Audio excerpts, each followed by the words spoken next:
ఓం శ్రీ మాత్రే నమః. అందరికీ నమస్కారం. 2024-25 సంవత్సరంలో ధనుర్మాసం ఎప్పటి నుంచి ప్రారంభమై ఎప్పటితో ముగుస్తుంది, నెలగంట ఎప్పటి నుంచి ప్రారంభమవుతుంది, ఎప్పటితో ముగుస్తుంది, ఈ ధనుర్మాస సమయంలో మనం పాటించవలసిన విధి విధానాలు ఏంటి, అలాగే ధనుర్మాసంలో శుభకార్యాలు చేయవచ్చా, ఏ శుభకార్యాలు చేయవచ్చు, ఏ శుభకార్యాలు చేయకూడదు అన్న పూర్తి విషయాలను ఈ వీడియో ద్వారా తెలుసుకుందాం. మొదటిసారి ఛానల్ని చూసేవాళ్ళు మా ఛానల్ని సబ్స్క్రైబ్ చేసి పక్కనే ఉన్న బెల్ ఐకాన్ని ప్రెస్ చేయండి. దీనివల్ల మీకు రానున్న ఆధ్యాత్మిక వీడియోస్ అన్ని కూడా నోటిఫికేషన్ ద్వారా మీకు అందుతాయి.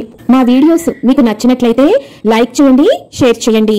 2024-25 సంవత్సరంలో ధనుర్మాసం ఎప్పటి నుంచి ప్రారంభమవుతుంది అంటే స్వస్తి శ్రీ చాంద్రమాన శ్రీ క్రోధినామ సంవత్సరం దక్షిణాయనం హేమంత ఋతువు మార్గశిర మాసం కృష్ణపక్షం ధను సంక్రమణం ప్రారంభం 16 డిసెంబర్ 2024 సోమవారం ఉదయం 6:57 సూర్యుడు వృశ్చిక రాశిలో నుంచి ధనస్సు రాశిలోకి ప్రవేశిస్తాడు.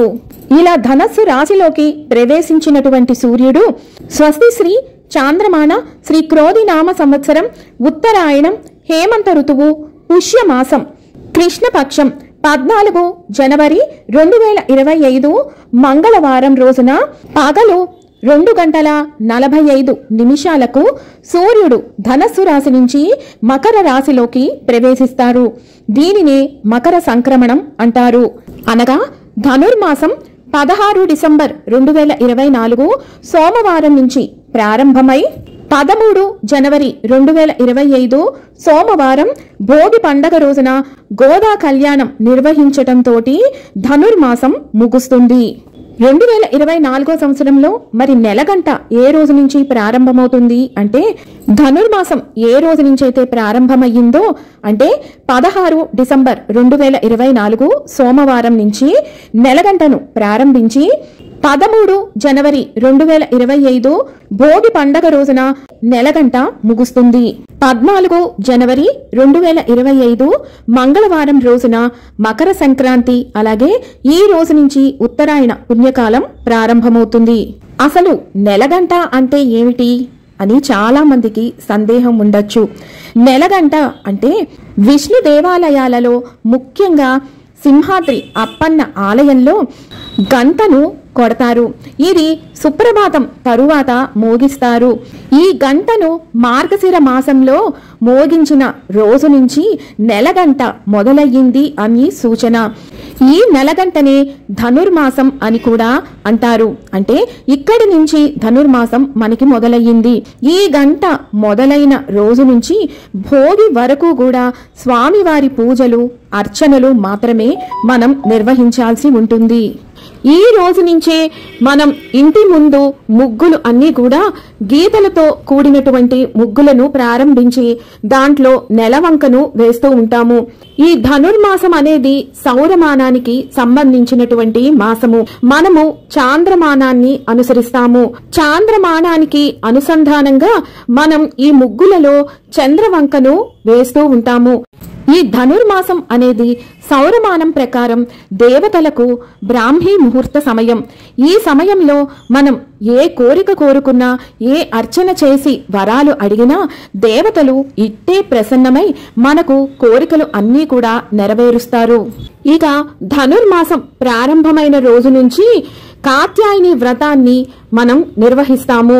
గోదాదేవి ప్రతి నిత్యము కూడా మాలలు కట్టి ఆ శ్రీరంగనాథ స్వామికి అర్పించి ఈ ధనుర్మాసంలోనే ఈ కాత్యాయని వ్రతాన్ని ఆచరించి పాసురాలను రచించి ఆ స్వామి సన్నిధిని చేరుకున్న అద్భుతమైన మహాపుణ్యప్రదమైనటువంటి మాసము.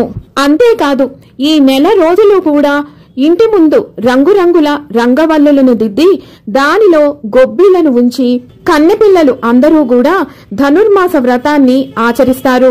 ఎవరైతే ఈ ధనుర్మాస వ్రతాన్ని ఆచరిస్తూ ఇంటి ముందు ముగ్గులు పెట్టి గొబ్బిళ్లను పెట్టి పూజిస్తారో, కాత్యాయని వ్రతాన్ని ఆచరిస్తూ నిత్యము గోదాదేవి రచించినటువంటి పాసురాలను చదువుతారో అటువంటి వారు కోరుకున్నటువంటి భర్త తప్పనిసరిగా లభిస్తారు అని పురాణవచనం. ఈ విధి విధానాలన్నీ కూడా ధనుర్మాసంలో ఆఖరి రోజైనటువంటి భోగి రోజున గోదాదేవి రంగనాథ స్వామి కళ్యాణాన్ని నిర్వహించిన తరువాత పూర్తి అవుతుంది.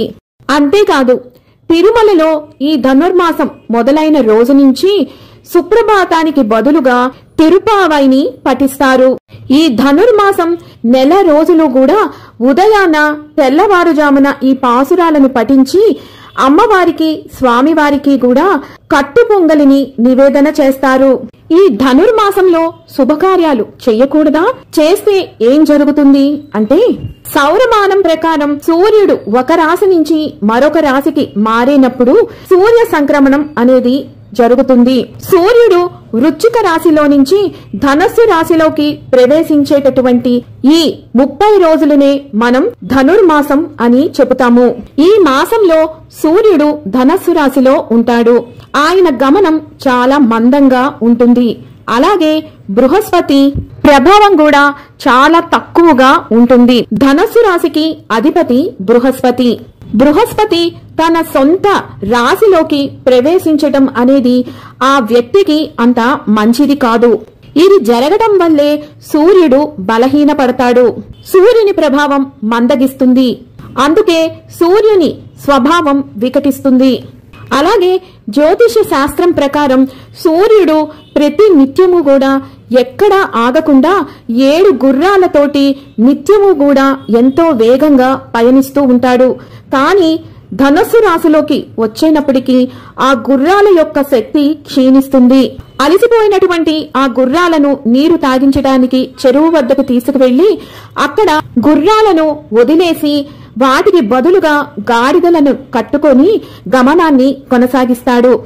ఇంత బరువైనటువంటి ఈ రథాన్ని నడపలేక ఆ గాడిదలు నెమ్మదిగా పయనిస్తాయి. ఇది కూడా ఒకానొక కారణంగా జ్యోతిష్ శాస్త్రం చెబుతోంది. అంతేకాదు మకర సంక్రాంతి రోజు నుంచి సూర్యుడి గమనం మారుతుంది. మకర రాశిలోకి ప్రవేశిస్తాడు. దీనివల్ల మకర రాశి వారి పైన శని ప్రభావం ఎక్కువగా కూడా ఉంటుంది. ఇది కూడా ఒక కారణంగా పెద్దలు చెబుతారు. ఈ కారణాల వల్లే ఈ ధనుర్మాసంలో ఎటువంటి శుభకార్యాలు చెయ్యకూడదు అని జ్యోతిష్ శాస్త్రం చెబుతోంది. ముఖ్యంగా వివాహాలు, గృహప్రవేశాలు, గృహారంభాలు, నూతన వస్తు వాహనాలు, స్థలాలు ఇలాంటివి ఏమీ కూడా ఈ మాసంలో కొనటం గాని శుభకార్యాలు నిర్వహించటం గాని చెయ్యకూడదు. ఈ మాసం మొత్తము కూడా అందరూ దైవనామస్మరణతోటే కాలాన్ని గడపాల్సి ఉంటుంది. 2024-25 సంవత్సరంలో ధనుర్మాసం ఏ రోజు నుంచి ప్రారంభమై ఏ రోజుతోటి ముగుస్తుంది, అలాగే ధనుర్మాసంలో చేయవలసిన ముఖ్య విధి విధానాల విషయాలను మరొక వీడియోతో మళ్ళీ మిమ్మల్ని అందరినీ కలుసుకుంటాను. సెలవు మరి. సర్వం ఈశ్వరార్పణమస్తు. స్వస్తి.